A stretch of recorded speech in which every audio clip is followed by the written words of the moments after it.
மற்றும் ஒரு நிகழ்ச்சிக்காக ஆவலோடு வந்திருக்கும் அன்பு நேயர்களே, உங்களை இந்த நிகழ்ச்சிக்கு மறுபடியுமாக தூதர்களின் சேனையோடு வரப்போகும் ராஜாதி ராஜாவாம் இயேசு கிறிஸ்துவின் நாமத்தில் வரவேற்கிறோம். தேவனுக்கென்று நீங்கள் ஒதுக்கும் இந்த நேரத்தை தேவன் பன்மடங்காக ஆசீர்வதித்து தருவாராக.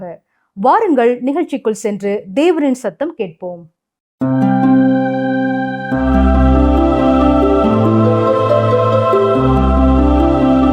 கர்த்தருடைய வசனத்திற்காக காத்திருக்கும் நண்பர்களே, உங்களுக்கு இருக்கும் இந்த ஆர்வத்திற்காக கர்த்தரை துதிக்கிறோம், ஸ்தோத்திரிக்கிறோம். பலருக்கு நீங்கள் இதை அறிமுகம் செய்து வருகிறீர்கள். கர்த்தர் தாமே உங்கள் முயற்சிகளை ஆசீர்வதிப்பாராக. இந்த நாட்களிலே நாம் எசேக்கியேல் தீர்க்கதரிசியின் புத்தகத்தை கற்றுக்கொண்டிருக்கிறோம். இன்று 11, 12 அதிகாரங்களை நாம் பார்க்க போகிறோம். இங்கே எருசலேமின் ஆளுநர்களுக்கு எதிராக சொல்லப்படும் தீர்க்க தரிசனத்தை பார்க்கிறோம். மேலும் எசேக்கியேல் எருசலேமின் அழிவை நடித்து காட்டுகிறார் மற்றும் கள்ள தீர்க்க தரிசனங்களுக்கு எதிரான தீர்க்க தரிசனத்தையும் இங்கே பார்க்கிறோம். 11ஆம் அதிகாரத்தில் இந்த குறிப்பிட்ட நேரத்தில் எருசலேமை ஆட்சி செய்து கொண்டிருந்த ஆட்சியாளர்களுக்கு எதிராக தீர்க்க தரிசனம் உரைக்கிறார். அதிகமான மக்கள் சிறையிருப்பிற்குள் கொண்டு வரப்பட்டு விட்டாலும் எருசலேம் முழுமையாக அழிக்கப்படவில்லை. சிதேக்கியா இன்னமும் அரியணையிலே தான் இருக்கிறான். இந்த ஆட்சியாளர்கள் தேவனுக்கு விரோதமாய் கலகம் செய்து கொண்டிருந்தது மட்டுமல்ல, பாபிலோன் அரசனான நேபுகாத்நேச்சாருக்கு எதிராகவும் கலகம் செய்தார்கள். எசேக்கியேல் 11:1 பாருங்கள். பின்பு ஆவியானவர் என்னை எடுத்து என்னை கர்த்தருடைய ஆலயத்தின் கிழக்கு முகமாயிருக்கிற வாசலுக்கு கொண்டு போனார். இதோ அந்த வாசலின் நடையில் 25 புருஷர் இருந்தார்கள். அவர்களின் நடுவே ஜனத்தின் பிரபுக்களாகிய ஆசூரின் குமாரனாகிய எசனியாவையும் பெனாயாவின் குமாரனாகிய பெலத்தியாவையும் கண்டேன். அன்று இஸ்ரவேல் ஜனங்கள் மத்தியிலே பிரபுக்களாயிருந்த சில குறிப்பிட்ட நபர்களின் பெயர்களை இங்கே சொல்லியிருக்கிறார். பாருங்கள், எசேக்கியேல் 11, 2, 3 வசனங்கள். அப்பொழுது அவர் என்னை நோக்கி, மனுபுத்திரனே, இவர்கள் இந்த நகரத்திலே அக்கிரமமான நினைவுகளை நினைத்து துராலோசனை சொல்லுகிற மனுஷர். இது வீடுகளை கட்டுகிறதற்கு காலமல்ல என்றும் இந்த நகரம் பானை, நாங்கள் இதில் உள்ள இறைச்சி என்றும் சொல்லுகிறார்கள். வேறு வார்த்தைகளிலே சொல்ல வேண்டுமென்றால், இந்த ஆளுநர்கள் இந்த நகரம் இப்பொழுது எங்களுடையது, இப்பொழுது பலர் இங்கே இருந்து போய்விட்டார்கள், நாங்கள் தொடர்ந்து செய்ய வேண்டிய காரியங்களை செய்வோம், இங்கே எங்களுக்கு சமாதானம் உண்டு, செழிப்பு உண்டு என்பது போல நடந்தார்கள். இதுதான் பொருள் முதல்வாதத்தின் முற்றிய நிலை, அதாவது மெட்டீரியலிசத்தின் மிகுந்த கேடான ஒரு நிலை. தொடர்ந்து பாருங்கள், எசேக்கியேல் 11, 4, 5 வசனங்கள். ஆகையால் அவர்களுக்கு விரோதமாய் தீர்க்க தரிசனம் சொல்லு, மனுபுத்திரனே தீர்க்க தரிசனம் சொல்லு என்றார். அப்பொழுது கர்த்தருடைய ஆவி என் மேல் இறங்கினார். அவர் என்னை நோக்கி, நீ சொல்ல வேண்டியது என்னவென்றால், இஸ்ரவேல் வம்சத்தாரே, நீங்கள் இப்படி பேசுகிறது உண்டு, உங்கள் மனதில் எழும்புகிறதை நான் அறிவேன். இங்கே கர்த்தர் சொல்வது என்ன? எனக்கு கீழ்ப்படியாமல் தொடர்ந்து சென்று கொண்டிருக்கிற இஸ்ரவேல் ஜனங்களே, உங்கள் மனதிலே நீங்கள் சிந்திப்பதும் எனக்கு தெரியும் என்கிறார். ஆம் பிரியமானவர்களே, நமது தேவாதி தேவன் சர்வத்தையும் அறிந்திருக்கிறார். இப்பொழுது நீங்கள் என்ன நினைத்து கொண்டிருக்கிறீர்கள் என்பதும் அவருக்கு தெரியும். நேற்று நீங்கள் என்ன சிந்தித்தீர்கள் என்பதும் அவருக்கு தெரியும். இதைத்தான் தாவீது அரசனும் அறிந்திருந்தான். 139ஆம் சங்கீதத்திலே அதை அறிக்கை செய்கிறான். எனவே ஒவ்வொரு நிமிடமும் நம்முடைய சிந்தனையிலே வரும் எண்ணங்களை குறித்து நாம் கவனமாக இருக்க வேண்டும்.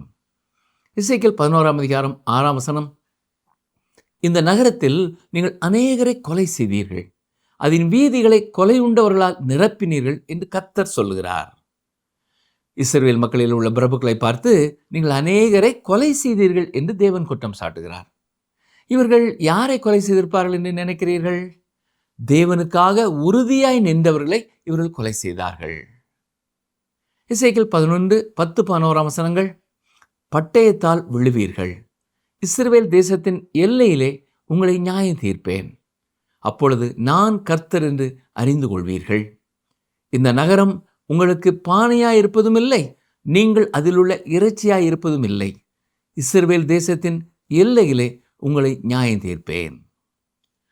ஜனங்கள் தேவனை அறிந்து கொள்ள வேண்டும் என்பதே அவருடைய நோக்கம். ஆனால் அவர்கள் இதை உணர்ந்து கொள்ளவே இல்லை. எனவேதான் நிச்சயமாய் உங்களை நியாயம் தீர்ப்பேன் என்று கர்த்தர் சொல்லுகிறார்.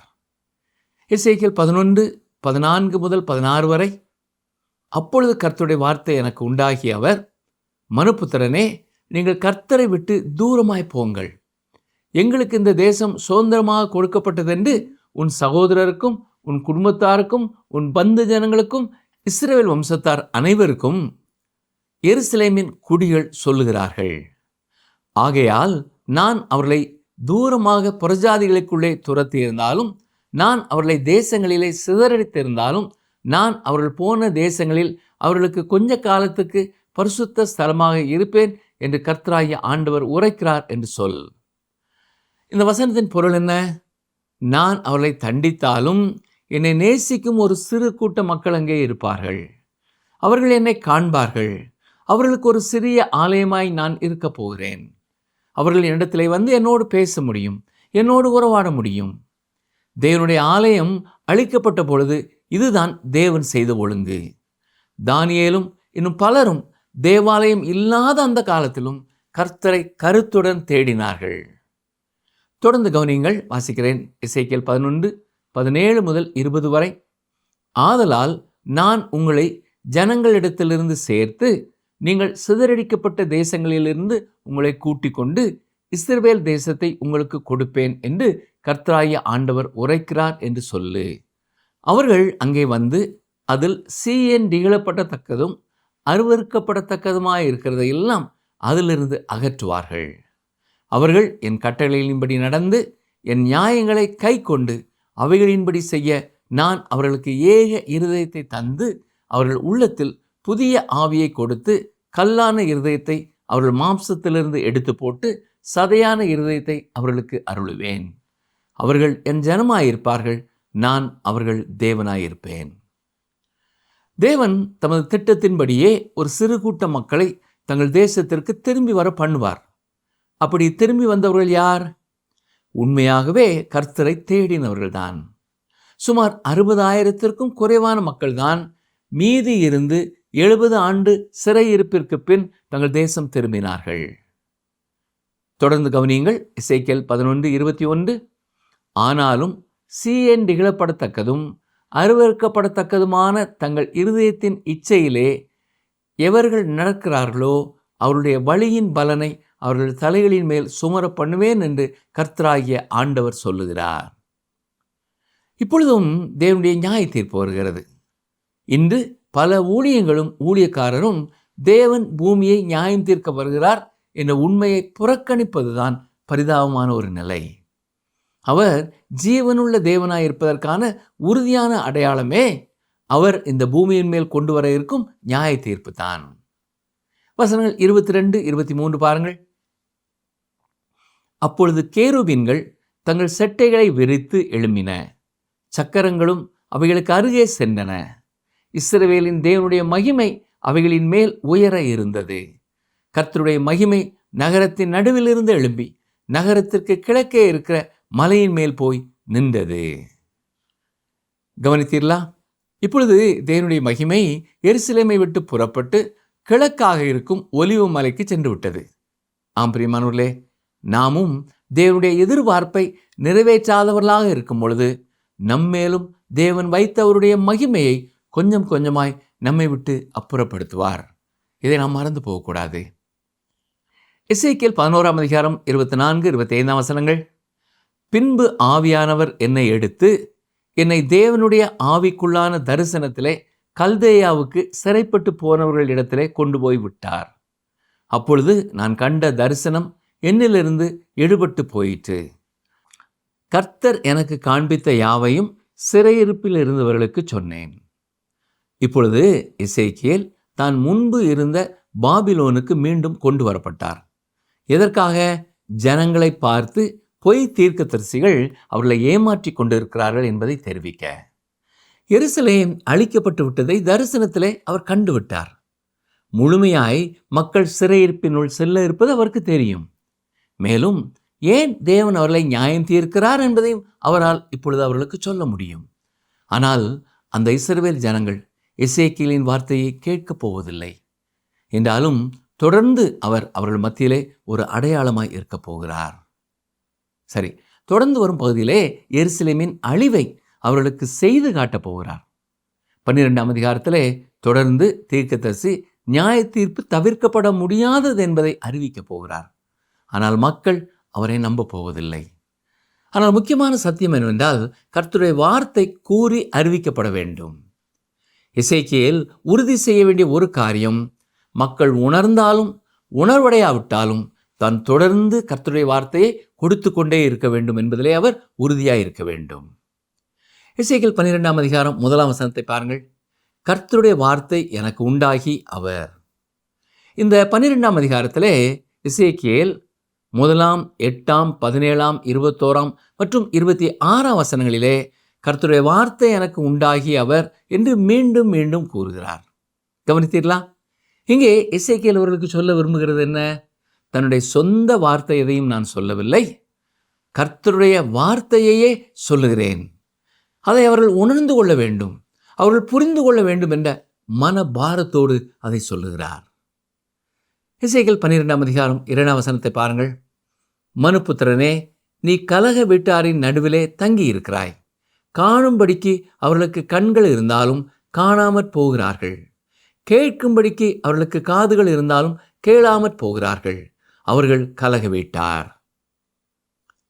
தேவன் எசேக்கியேலுக்கு ஏற்கனவே இந்த ஜனங்களை குறித்து எச்சரிப்பு கொடுத்திருந்தார். என்றாலும் அவர் சோர்ந்து போய்விடக்கூடாது என்பதற்காக மீண்டும் அவர்கள் கலகக்காரர்கள் தான், அவர்கள் கேட்க மாட்டார்கள், கவனிக்க மாட்டார்கள் என்பதை நினைவுபடுத்துகிறார். இஸ்ரவேலரின் சரித்திரத்தின் ஆரம்ப நாட்களிலேயே இந்த ஜனங்களை குறித்து கர்த்தர் இதையே கூறியிருக்கிறார். ஞாபகம் இருக்கிறதா? வாசிக்கிறேன். உபாகமம் 29ஆம் அதிகாரம் 4ஆம் வசனம்.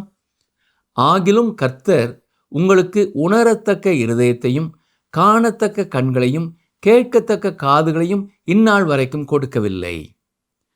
இந்த ஜனங்கள் தங்கள் கண்களையும் காதுகளையும் மூடிக்கொண்டார்கள். இந்த உண்மையை எசேக்கியேல் தீர்க்கதரிசி மட்டும் உறுதி செய்யவில்லை, ஏசாயாவும் இதை குறித்து எழுதியிருக்கிறார். கவனியுங்கள், வாசிக்கிறேன். ஏசாயா 6ஆம் அதிகாரம் 9, 10 வசனங்கள். அப்பொழுது அவர், நீ போய் இந்த ஜனங்களை நோக்கி, நீங்கள் காதார கேட்டும் உணராமலும் கண்ணார கண்டும் அறியாமலும் இருங்கள் என்று சொல். இந்த ஜனங்கள் தங்கள் கண்களினால் காணாமலும் தங்கள் காதுகளினால் கேளாமலும் தங்கள் இருதயத்தினால் உணர்ந்து குணப்படாமலும் நான் அவர்களை ஆரோக்கியமாக்காமல் இருக்க நீ அவர்கள் இருதயத்தை கொளுத்ததாக்கி அவர்கள் காதுகளை மந்தப்படுத்தி அவர்கள் கண்களை மூடி போடு என்றார். மேலும் இந்த மக்களை குறித்து எரேமியா என்ன சொல்லியிருக்கிறார்? எரேமியா 5ஆம் அதிகாரம் 21ஆம் வசனம். கண்கள் இருந்தும் காணாமலும் காதுகள் இருந்தும் கேளாமலும் இருக்கிற அறிவில்லாத ஜனங்களை கேளுங்கள். இவைகள் மட்டுமல்ல, அப்போஸ்தலர் நடபடிகளின் புத்தகமும் எப்படி நிறைவடைகிறது? வாசிக்கிறேன். அப்போஸ்தலர் 28, 26, 27 வசனங்கள். நீங்கள் காதார கேட்டும் உணராதிருப்பீர்கள், கண்ணார கண்டும் பாராதிருப்பீர்கள். இவர்கள் கண்களினால் காணாமலும் காதுகளினால் கேளாமலும் இருதயத்தினால் உணர்ந்து குணப்படாமலும் நான் இவர்களை ஆரோக்கியமாக்காமல் இருக்கும்படிக்கு இந்த ஜனத்தின் இருதயம் கொழுத்திருக்கிறது. காதுகளினால் மந்தமாய் கேட்டு தங்கள் கண்களை மூடிக்கொண்டார்கள் என்று இந்த ஜனங்களிடத்தில் போய் சொல்லு என்பதை பரிசுத்த ஆவி ஏசாயா தீர்க்கதரிசியை கொண்டு நம்முடைய பிதாக்களுடனே நன்றாய் சொல்லியிருக்கிறார். இந்த ஜனங்கள் தங்கள் கண்களையும் காதுகளையும் மூடிக்கொண்டார்கள். இன்றைக்கும் எங்களால் நம்ப முடியவில்லை, எங்களால் விசுவாசிக்க முடியவில்லை என்று மக்கள் கூறுகிறார்கள் என்றால் அது அவருடைய மனதின் பிரச்சனை அல்ல, அவர்களுடைய இருதயத்தின் விருப்பத்தை குறித்த பிரச்சனை. அதாவது அவர்கள் விசுவாசிக்க விருப்பம் இல்லை. சிலர் சொல்வார்கள், என்னுடைய எண்ணத்திலே ஏற்கனவே சில காரியங்கள் இருப்பதால் அது என்னை தடுக்கிறது, என்னால் விசுவாசிக்க முடியவில்லை என்பார்கள். ஆனால் பிரியமானவர்களே, உண்மையான பிரச்சனை அவர்கள் மனதிலே அல்ல, அவர்கள் இருதயத்தின் விருப்பத்தில் தான் இருக்கிறது. இதுதான் மனிதனுடைய வாழ்க்கையில் இருக்கும் பாவம். மனம் திரும்ப அவனுக்கு விருப்பம் இல்லை, அவரை விசுவாசிக்க அவனுக்கு விருப்பம் இல்லை. உலகத்தின் ஒரு சிறு உருவகமே இஸ்ரவேல் ஜனங்கள். அந்த இஸ்ரவேலரின் நிலை எப்படி இருந்ததோ அப்படியே இன்றும் உலக மக்களின் நிலையும் இருக்கிறது. அவர்களின் அவிசுவாசம் என்ற ஆவிக்குரிய நிலையே இன்றும் உலகத்தின் ஆவிக்குரிய நிலை. எனவேதான் எசேக்கியேல் தீர்க்கதரிசன புத்தகம் நமக்கு என்ன சொல்லுகிறது என்பதை மிக கவனமாய் நாம் படிக்க வேண்டும். கல்லூரி பேராசிரியர் ஒருவர் இந்த வேதாராய்ச்சி செய்திகளை பாராட்டி பேசினார். என்றாலும் தனது மனதிலே ஒரு தடை இருக்கிறது என்று கூறிக்கொண்டிருந்தார். அவர் தனது உலக அறிவிலே எவ்வளவோ உயர்ந்திருந்தாலும் அவருடைய உண்மையான பிரச்சனை என்ன தெரியுமா? அவர் வேலை செய்த கல்லூரியிலே பயின்ற ஒரு பழைய மாணவியோடு ஒரு தவறான தொடர்பை அவர் வைத்து கொண்டிருந்தார். அவள்தான் அவர் மனதில் இருக்கிற அந்த பெரிய தடை. அந்த பாவத்தை விட்டுவிட அவருக்கு விருப்பமில்லை. இதே போலத்தான் இஸ்ரவேல் ஜனங்களையும் பாவம் பார்வையற்றவர்களாகிவிட்டது. இந்த உலக மக்களின் நிலையும் இதுதான். இஸ்ரவேல் ஜனங்களின் அவிசுவாசத்தினாலே இப்பொழுது அவர்களுக்கு ஒரு ஓமையை எசேக்கியேல் கூறப்போவது மட்டுமல்ல, அதை அவர் நடித்து காண்பிக்கப் போகிறார். எசேக்கியேல் மிகவும் அறிவுள்ள ஒரு மனிதன். அது மட்டுமல்ல, அவர் வேடிக்கை உணர்வும் உள்ள ஒருவர். அவர் செய்த அந்த காரியங்களின் சமயத்திலே அவருடைய முக பாவனைகள் எப்படி இருந்திருக்கும் என்பதை நாம் காணக்கூடுமானால் மிகச் சிறப்பானதாக இருந்திருக்கும். இப்படி இவர் நடித்து காட்டும் பொழுது மக்கள் ஆர்வத்தோடு கவனித்து கேட்டிருப்பார்கள். கவனியங்கள், வாசிக்கிறேன். எசேக்கியேல் 12ஆம் அதிகாரம் 3 முதல் 6 வரை. இப்போதும் மனுபுத்திரனே, நீ பரதேசம் போகும்படி பிரயாண சாமான்களை ஆயத்தப்படுத்தி பகற்காலத்திலே அவர்கள் கண்களுக்கு முன்பாக பிரயாணப்படு. உன் ஸ்தலத்தை விட்டு வேறே ஸ்தலத்துக்கு அவர்களுடைய கண்களுக்கு முன்பாக புறப்பட்டு போ. அவர்கள் கலக வீட்டாரான போதிலும் ஒருவேளை சிந்தித்து உணர்வார்கள். சிறையிருப்புக்கு போகிறவனைப் போல் உன் சாமான்களை நீ பகற்காலத்திலே அவர்கள் கண்களுக்கு முன்பாக வெளியே வைத்து, நீ சாயங்காலத்திலே அவர்கள் கண்களுக்கு முன்பாக சிறையிருப்புக்கு போகிறவனைப் போல் புறப்படுவாயாக. அவளுடைய கண்களுக்கு முன்பாக நீ சுவரிலே துவாரமிட்டு அதன் வழியாய் அவைகளை வெளியே கொண்டு போவாயாக. அவளுடைய கண்களுக்கு முன்பாக அவைகளை உன் தோளின் மேல் எடுத்து மாலை மயங்கும் வேளையிலே வெளியே கொண்டு போவாயாக. நீ தேசத்தை பாராதபடி உன் முகத்தை மூடிக்கொள். இஸ்ரவேல் வம்சத்தாருக்கு உன்னை அடையாளமாக்கினேன் என்றார். எசேக்கியேல் என்ன செய்கிறார் என்பதை கவனித்தீர்களா? அந்த காலங்களிலே தெருவிலேயே வீடு அமைந்திருந்தது, தனி வளாகங்களிலே அல்ல. எனவே எல்லாரும் பார்க்கும் வண்ணமாய் அவர் வீட்டிற்குள்ளே சென்று தன்னுடைய பொருட்களை எல்லாம் சேர்த்து கட்டுகிறார். தூரமாய் பிரயாணம் போவது போல அவற்றை ஆயத்தப்படுத்துகிறார். பின் சுவரிலே ஒரு துவாரமிட்டு அதன் வழியாக தெருவுக்கு வருகிறார். கொஞ்சம் யோசித்து பாருங்கள். ஒருவர் வீட்டுக்குள் இருந்து சுவரிலே துவாரம் போட்டு பெட்டி படுக்கைகளெல்லாம் தூக்கி கொண்டு தெருவுக்கு வருவார் என்றால் எல்லாரும் அதை எப்படி பார்த்திருப்பார்கள்? ஊருக்குள்ளே சாலைகள் தோண்டப்படுவது நமக்கு புதிய ஒரு காரியம் அல்ல. ஆனால் அந்த காலங்களிலே அப்படி அல்ல. அப்படிப்பட்ட நேரத்திலே எசேக்கியேல் தன் வீட்டிலே துவாரம் போட்டு பெட்டி படுக்கையோடு தெருவிற்கு வந்தால் எல்லாரும் நின்று, உனக்கு என்ன ஆயிற்று? நீ என்ன செய்து கொண்டிருக்கிறாய்? எங்கே போக போகிறாய் என்று கேட்டிருப்பார்கள். அப்பொழுது எசேக்கியேல் அவர்களுக்கு பதில் சொல்ல வேண்டும். என்ன சொல்ல வேண்டும்? கவனிங்கள், வாசிக்கிறேன். எசேக்கியேல் 12, 8 முதல் 12 வரை. விடியற் காலத்திலே கர்த்தருடைய வார்த்தை எனக்கு உண்டாகி, அவர், மனுபுத்திரனே, கலக வீட்டாராகிய இஸ்ரவேல் வம்சத்தார் உன்னை பார்த்து நீ செய்கிறது என்னவென்று உன்னை கேட்டார்கள் அல்லவா? இது எருசலேமில் இருக்கிற அதிபதியின் மேலும் அதன் நடுவில் இருக்கிற இஸ்ரவேல் வம்சத்தார் அனைவரின் மேலும் சுமரும் பாரம் என்று கர்த்தராகிய ஆண்டவர் உரைக்கிறார் என்று அவர்களிடத்தில் சொல்லு. நீ அவர்களை நோக்கி, நான் உங்களுக்கு அடையாளமாயிருக்கிறேன். நான் செய்வது எப்படியோ அப்படியே அவர்களுக்கும் செய்யப்படும். சிறைப்பட்டு பரதேசம் போவார்கள். அவர்கள் நடுவில் இருக்கிற அதிபதி மாலை மயங்கும் போது தோளின் மேல் சுமை சுமந்து புறப்படுவான். வெளியே சுமை கொண்டு போக சுவரிலே துவாரமிடுவார்கள். கண்ணினாலே அவன் தன் தேசத்தை காணாதபடி தன் முகத்தை மூடிக்கொள்வான். இப்பொழுது எருசலேமிலே சிதேக்கியா அரசனாயிருக்கிறான். இப்பொழுது கள்ள தீர்க்கதரிசிகள் சிறைபிடிக்கப்பட்ட ஜனங்களை பார்த்து, கவனித்தீர்களா? 2 முறை நேபுகாத்நேச்சார் பட்டணத்தை முற்றுகையிட்டான். அநேக ஜனங்களை சிறைப்பிடித்தான். ஆனால் அவன் நகரத்தை அழிக்கவில்லை, தேவாலயத்தை சுட்டெரிக்கவில்லை, அரசனை கொலை செய்யவும் இல்லை. எனவே நாம் எல்லாரும் மீண்டும் அங்கே போகிறோம், எதை குறித்தும் நாம் கவலைப்பட வேண்டியதில்லை என்று கூறிக்கொண்டே இருந்தார்கள். ஆனால் எசேக்கியேல், உங்களுக்கு நான் ஒரு செய்தி வைத்திருக்கிறேன். இப்பொழுது நான் செய்து காட்டிய காரியம் அங்கே எருசலேமிலே நடந்து கொண்டிருக்கிறது. சிதேக்கியா ஞானம் உள்ளவன் என்று தன்னை குறித்து நினைத்து கொண்டிருக்கிறான். நகரத்திலிருந்து மெதுவாக அவன் தப்பி பிழைத்து ஓடிவிடலாம் என்று யோசிக்கிறான். ஆனால் அவன் அந்த இடத்தை விட்டு செல்லும் பொழுது தரையை கூட அவனால் பார்க்க முடியவில்லை. அவன் கண்ணினாலே காண முடியாது என்று ஏன் கூறுகிறார்? புரிகிறதா? 2 ராஜாக்களின் புத்தகம் 25ஆம் அதிகாரம் முதல் 7 வசனங்களை வாசித்து பாருங்கள். நேபுகாத்நேச்சார் சிதேக்கியாவின் 2 கண்களையும் பிடுங்கி போட்டான். காரணம் என்ன? சிதேக்கியா நேபுகாத்நேச்சாரோடு செய்த உடன்படிக்கையை முறித்து போட்டான்.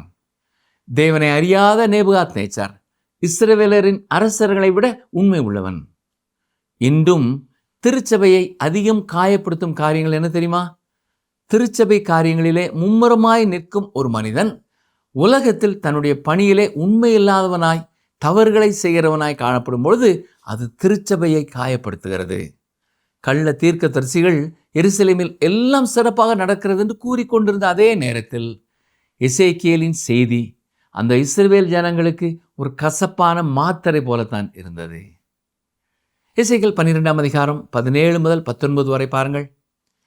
பின்னும் கர்த்தருடைய வார்த்தை எனக்கு உண்டாகி, அவர், மனுபுத்திரனே, நீ உன் அப்பத்தை நடுக்கத்தோடே புசித்து உன் தண்ணீரை தத்தளிப்போடும் விசாரத்தோடும் குடித்து தேசத்திலுள்ள ஜனங்களை நோக்கி, இஸ்ரவேல் தேசத்திலுள்ள எருசலேமின் குடிகளை குறித்து கர்த்தராகிய ஆண்டவர் சொல்லுகிறது என்னவென்றால், தங்கள் அப்பத்தை விசாரத்தோடே புசித்து தங்கள் தண்ணீரை திகிலோடே குடிப்பார்கள்.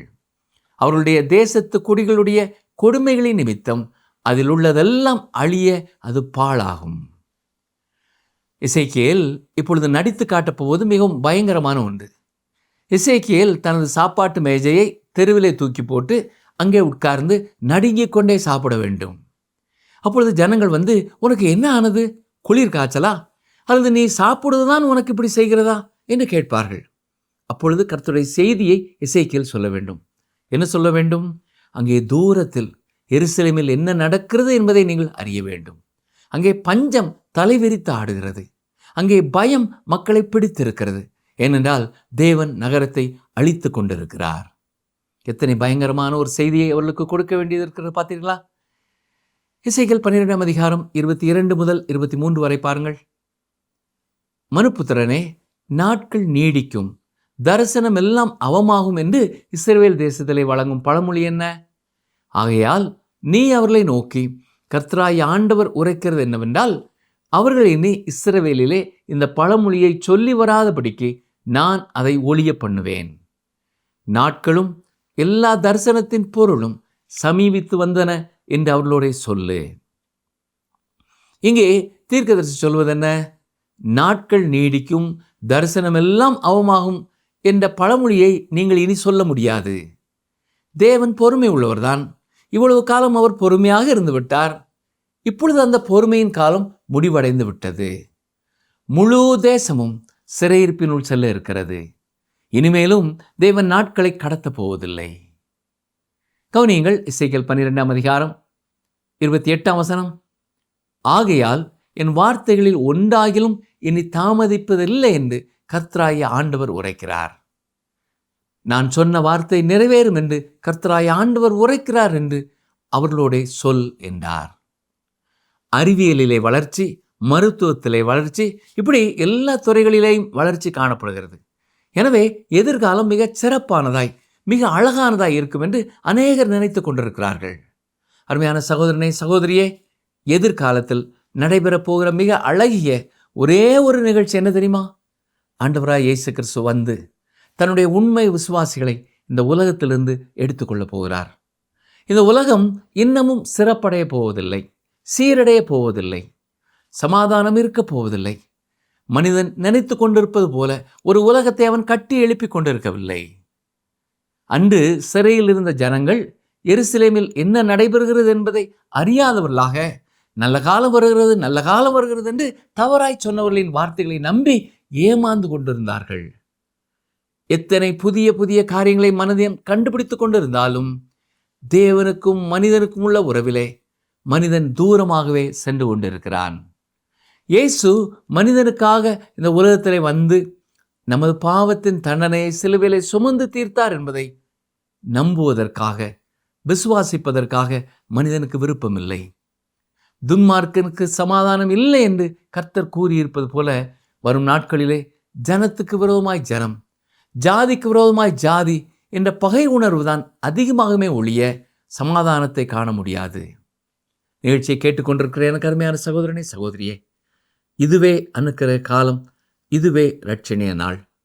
உங்கள் தனிப்பட்ட வாழ்க்கையின் பாவங்களை ஆண்டவராய் இயேசு கிறிஸ்துவிடத்திலே அறிக்கை செய்து பாவ மன்னிப்பின் நிச்சயத்தை பெற்று கர்த்தருடைய கிருபையினாலே அவரை சார்ந்து அவருக்குள் மகிழ்ச்சியோடு வாழ ஆண்டவர் உங்களையும் அழைக்கிறார். நீங்களும் அவர் மேல் முழுமையான நம்பிக்கை வைப்பீர்களா? அந்த நம்பிக்கை மட்டுமே உங்களுக்கு நித்திய வாழ்க்கையை கொடுக்க முடியும். அந்த கிருபையை கர்த்தர் தாமே உங்களுக்கும் உங்கள் குடும்பத்தில் உள்ள ஒவ்வொருவருக்கும் தருவாராக. ஆமென்.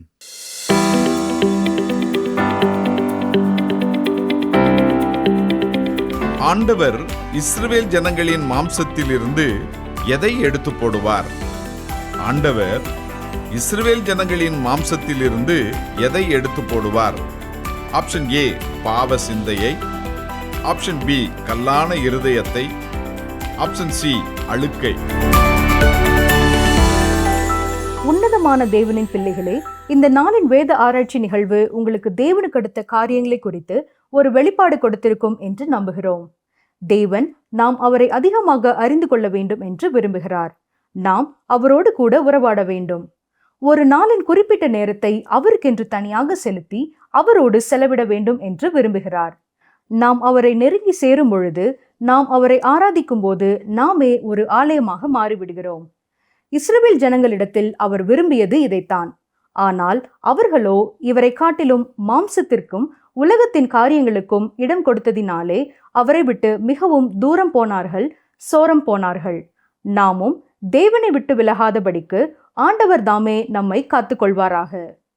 அப்போஸ்தலர் பவுலை போல கர்த்தரை அறிகிற அறிவின் மேன்மைக்காக எல்லாவற்றையும் நஷ்டம் என்றும் குப்பையும் என்றும் விட்டேன் என்று சொல்லக்கூடிய இருதயம் நமக்கு உண்டா?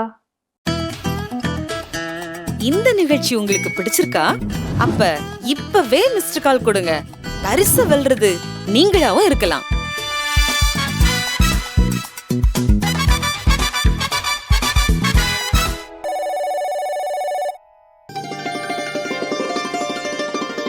உம்மை உறுதியாய் பற்றிக் கொண்ட மனதையுடையவன் உம்மையே நம்பியிருக்கிறபடியால் நீர் அவனை பூரண சமாதானத்துடன் காத்துக்கொள்வீர்.